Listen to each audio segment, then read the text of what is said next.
Hey guys! Welcome back sa aking channel. This is Master Renz. So sa video ito, manonood ulit tayo kay Goosebumps Top 5 na ang pinamagatang Top 5 Ghost Caught on Camera. This is why you shouldn't play a Ouija board. Uy, mukhang creepy to ah. So, kung bago ka dito sa aking channel, shoutout sa iyo. Saka, pero bago yun, subscribe kayo dito kay Goosebumps Top 5. Napakaganda ng mga video nito, nakakatakot. Saka syempre mag-subscribe kayo sa aking channel na Master Renz para lagi tayong magkasama sa panonood. Okay, shoutout sa mga manonood dyan. So anong pang hinihintay natin? Let's go sa go! Ang sa mga taong matatagang loob dahil maaari itong magdulot ng disturbance sa inyong mahimbing na pagtulog.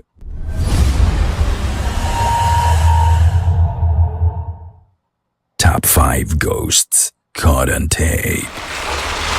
The Celebrant. Nagkita-kita ang magkakaibigan para i-celebrate ang kaarawan ng isa nilang kasama. Normal na sa ganitong okasyon ang maglabas ng cake at hihipan ng celebrant para sa kanyang birthday wish. Naglabas na din ng cellphone ang mga magkakaibigan para i-record ang masayang event na to. Habang vinivideo ni Maria ang kaibigan niya, nagulat ang lahat sa mga sumunod na nangyari.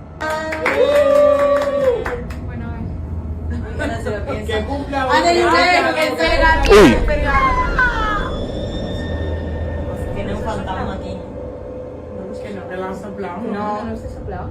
Mira, creía que había sido. Namatay yung kandila sa cake, pero yung kandila doon sa lamesa nila hindi namatay. So ano ibig sabihin nun? Nakatakot yun ah. Haciendo una broma. As the celebrant got ready to blow the candles on the cake, bigla na lang namatay ang apoy sa mga kandila. Hindi sila makapaniwala sa nasaksihan nila. Nanlaki pa ang mga mata ng celebrant dahil sa kanyang Nagulat din siya oh. Ang mas lalong nakapagtataka, ang dalawang kandila sa lamesa ay hindi namatay. Hindi rin gumalaw ang apoy ng kandila na malapit sa cake kaya masasabi mong hindi draft o hangin ang cause nito. Napatanong na lang ang isa sa mga kaibigan nila kung may multo ba doon. Sa slow motion, makikita ang direksyon ng apoy bago mamatay. Ang humipan sa mga kandila ay nanggaling sa side ng celebrant. Pero wala naman siyang katabi at lahat ng mga kasama niya nasa likod ng camera. Kaya ang tanong, sino o ano ang may gawa nito? Ano sa tingin niyo mga ka-goosebumps? The Rat. Takot yung ganun. Lalo na't malapit sa kanya yung nangyari. Kung sa iba-iba yun, napatakbo na palayo dun eh. Out. Isa sa pinaka-nakakatakot na trabaho ay ang pagiging security guard. Kailangan mong maging alerto sa lahat ng oras dahil anytime pwede kang atakihin ng mga taong may masasamang pakay. Bukod doon, dapat handa ka din sa mga pag-atake ng mga bagay na hindi mo nakikita. Isang beses, habang nagra-rounds ang isang female security guard sa Marriott Stellaris Hotel sa Puerto Rico, may kakaibang pangyayari na hindi niya inaasahan. Uy! May sumabulot sa kanya?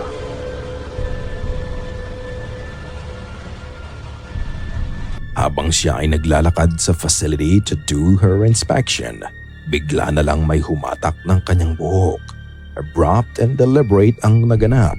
Hinatak ng unseen force ang buhok niya pakaliwa. Makikita mo sa video ang pag-angat nito at ang lakas ng pagkakahatak dito. Napahawak na lang ang babae sa ulo niya matapos ang nangyari. Pinaniniwalaan ng mga staff and employees na ang hotel ay haunted at ang mga paranormal events dito ay may kinalaman sa trahedyang nangyari noong 1986. Bago pa maging Marriott Stellaris ang hotel, ito muna ay nakilala bilang DuPont Plaza Hotel noong 1986.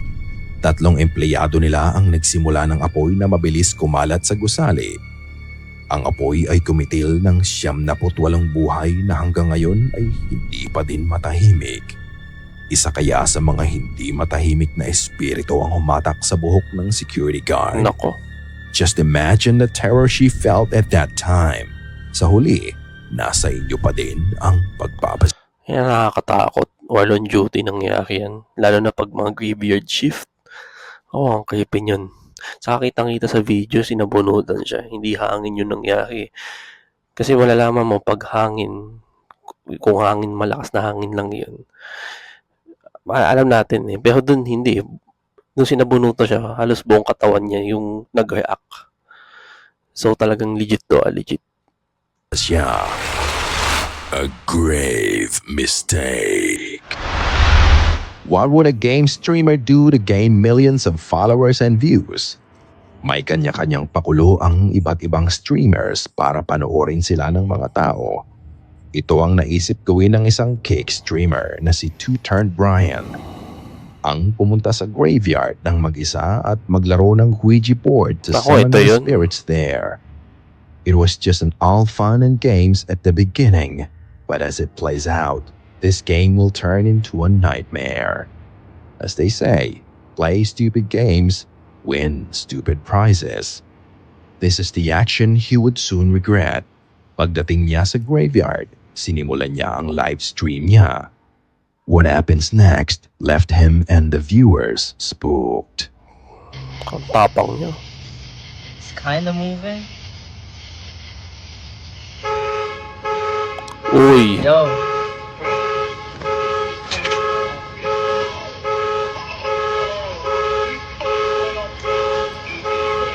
live niya tong ginagawa. Remind ko lang sa mga nanonood. Live niya tong ginagawa. Yung pag-Ouija board. Pero grabe ang tapang nito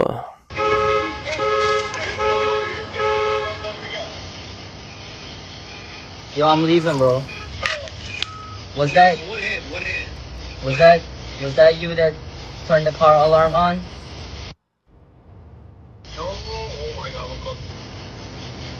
Why is it going to no? Uy, It said no.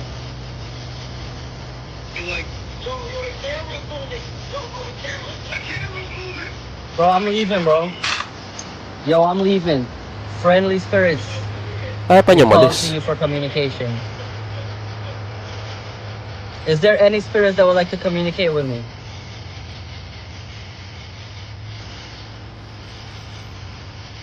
Yo, it's moving fast, bro. That's not me, bro. I swear. I'm barely touching it. What is your name? Was it you that moved the camera?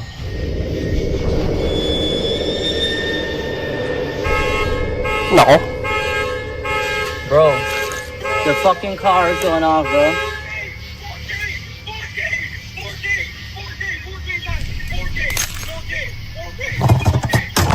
nako. Yo! Give me a minute. I'm saying goodbye and I'm leaving, bro. Take your time. You need to take your time.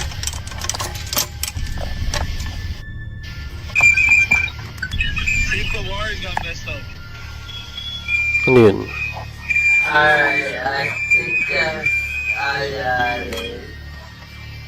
Uy, gumagalaw.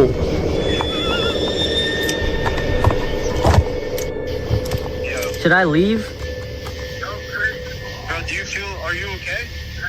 Like, be honest with yourself. Like, can you think you can continue? I'm shaking, but If you think you can push through, bro, like, bro, this is some real shout. do I just say goodbye and leave? Goodbye, get the fuck out. Say goodbye, get the fuck out. Planchette on it. You left the planchette on it. That's why you're not supposed to, bro. Paalam ka na. That's their thing. Should I go sit in the car?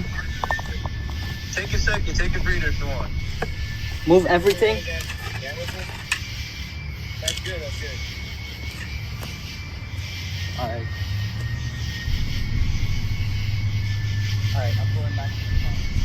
Ba't iniwan niya? Nako.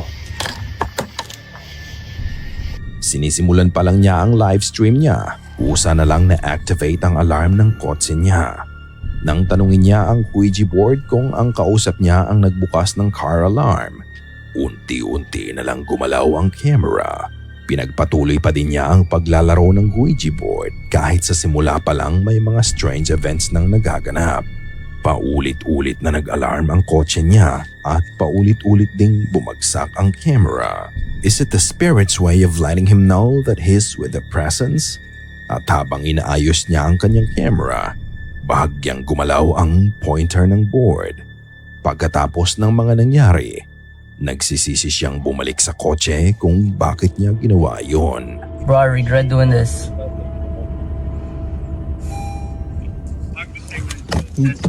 Bro, should I ask it again for the car alarm? Dapat di mo iniwan. Yeah. Yeah, put your keys in front. You like tell the car. Okay, look. I have the keys. I'm locking my car, right? Yeah. Was that you that just turned on the alarm? Okay?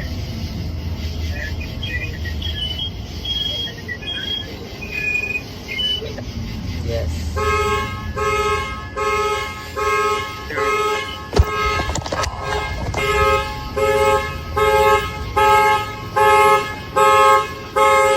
Bro.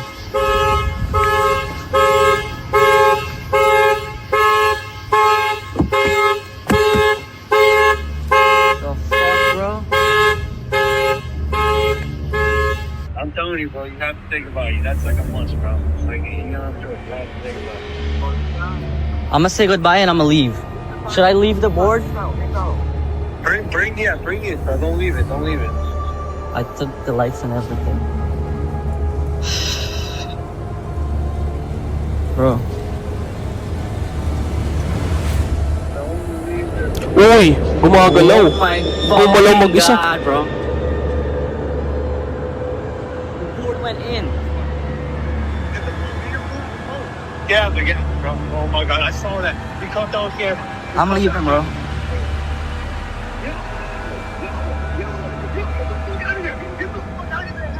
I'm leaving. Naging sunod-sunod na ang pagtunog ng car alarm, kaya napag-isip Yan ang resulta. Kasi may napapanood ako din sa iba, mga nag-Ouija board, hindi maganda nangyayari. Tsaka may napanood ako movie, na Ouija ba yun? Filipino movie. Kung delikado yung mga ganyan. Lalo na pag nasunog yung, nasiya yung Ouija board. Yun ang delikado. Ipan niyang isara na ang session. Ngunit pagbalik niya sa Ouija board, ito ay gumagalaw mag-isa papasok sa mismong graveyard. Ayaw pa siyang paalisin ng espiritong kausap niya. Sa takot nga niya, napatakbo at nagmamadali na siyang nagmaneho papalayo sa sementeryo. Pero nakalimutan niyang gawin ang isa sa pinakaimportanteng bagay para hindi siya sundan ng mga espiritong na-communicate niya. Ano yun? Ang isara ang session. But I never said goodbye, bro. Brian, you might have to go jump over that fence and say goodbye. I'm jumping the fence, bro. I'm jumping the fence. Bro. Bro, Chris. Chris, look at the stream. There's a big fire in there. Uy! There's a fire. If that's the board, bro, everything just escaped. I'm gonna jump the fence, bro. Oh, where's the board? Bro, I see it. Nako, yung Ouija? Yung Ouija board? It was the board. Nako, It's the board. tay It's the tayo board and the dyan. planchette. It's the board. No, with the planchette. No, it's yours up. It's yours up. Oh my god. Bro, I'm not touching it. Say goodbye. Fuck it. Oh, say goodbye. Try to say goodbye. Oh my, the board is burnt. Oh my god, burnt. Oh my god, bro. Goodbye. Say goodbye. Just say goodbye. Drag it and say goodbye. I did. And say you cannot follow me home.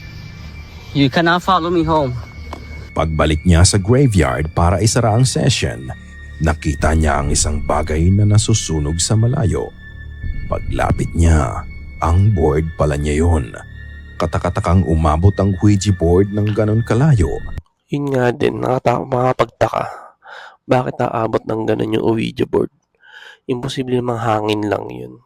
Eh, kung tutusin, walang hangin dyan, no? Base sa observation ko, ah. Tapos umabot ng ganyan, tapos nasunog. Nako. Ang creepy na nakakatakot to, ah. At bukod sa lahat, paano ito nasunog? Ayun Sinara pa. niya ang session, ngunit habang naglalakad siya pabalik sa kotse, Nakita niya ang isang lalaki na nakatayo sa labas ng gate ng graveyard. Hindi ma-distinguish ang features ng lalaki dahil hindi na din makalapit si Brian dito. Bro, there's literally a guy standing at the gate watching me. Ayaw ka pa iuwiin. Yo, Ayaw ka pa Chris, alisin. there's a guy at the gate watching me, bro. I'm scared, bro. I'm honestly scared. He's calling me, bro. Do I go?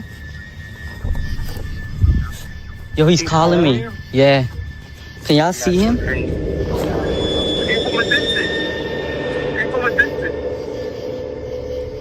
Yo, can y'all see him right there?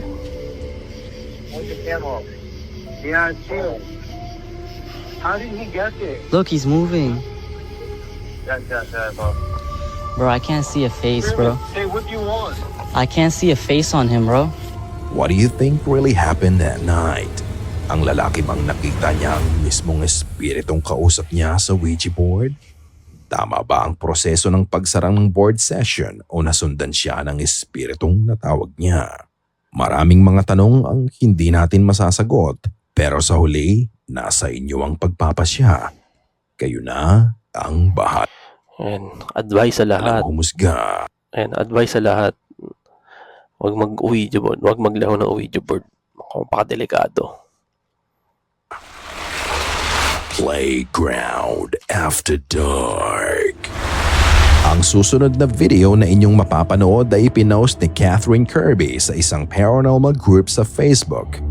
Nag-install siya ng camera sa loob ng kanilang kusina na nakaharap sa garden kung saan nakalagay ang playground ng mga anak niya. Nilagay niya to para kahit habang naglalaro ang mga bata sa labas ay namomonitor niya ang kanilang mga ginagawa. Isang gabi habang sila ay patulog na, biglang nagbigay ng notification ang kanyang cellphone. Nang tingnan niya ang video, ito ang kanyang nakita. Uy!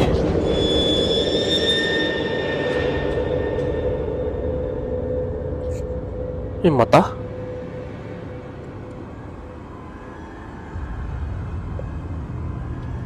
Malabo at medyo grainy ang video pero kapansin-pansin ang isang malaking anino na may maliliwanag na mga mata. Sa laki ng anino, halos matakpan ito ang kalahati ng frame sa video. Kapansin-pansin din ang kakaibang paggalaw nito. It's very unusual na parang tinitingnan ang loob ng bahay. Sandali itong nanatili sa video hanggang ito ay umalis, jumping over backward. It looks like a dark, ominous entity waiting for the children to come out. Just a caped black mass with glowing eyes. Kapakot yung ganyan. Halo-halo ang opinyon ng mga tao. Gagamba, kwago at oso ang hinala nila. Pero kahit ang mga skeptics, hindi din nila alam kung ano ang nakikita nila. Dahil sa nakuhaan ni Catherine na entity, mas lalo siyang naging concerned sa mga anak niya baka kung ano na lang ang gawin nito habang naglalaro ang mga bata. Baka may mas maganda kayong explanation sa event na to o kaya Mga ganyan nga, gaya na sabi ko. Pag mga bata, talagang lapitin ng mga entity, mostly. So, advice ko lang sa mga bata, palaging magdasal. Yun ang importante. ay may nakita kayo na hindi ko nakita. Please let me know sa comment section below. Call out. Naiwan si Sierra sa bahay ng mag-isa na kasama ang kanyang sanggol na anak isang gabi. Habang siya ay nanonood sa sala, nakarinig siya ng ingay sa banyo at bigla na lang bumukas mag-isa ang pinto nito. Ako? Sa una, hindi niya alam ang gagawin niya, kaya kinuha na lang niya ang kanyang cellphone para i-record ang mga susunod pang mangyayari. Ito ang kanyang nakuhaan.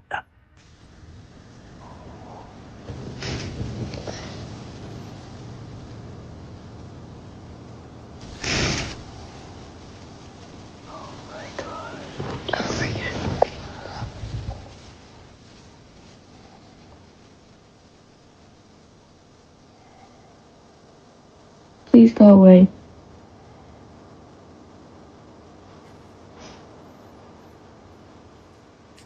Please go away.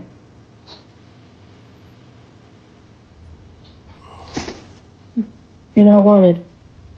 Go away. Whenever you want, go away. Nako.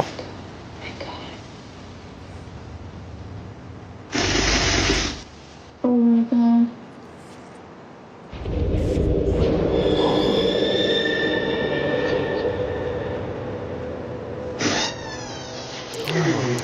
Kung creepy.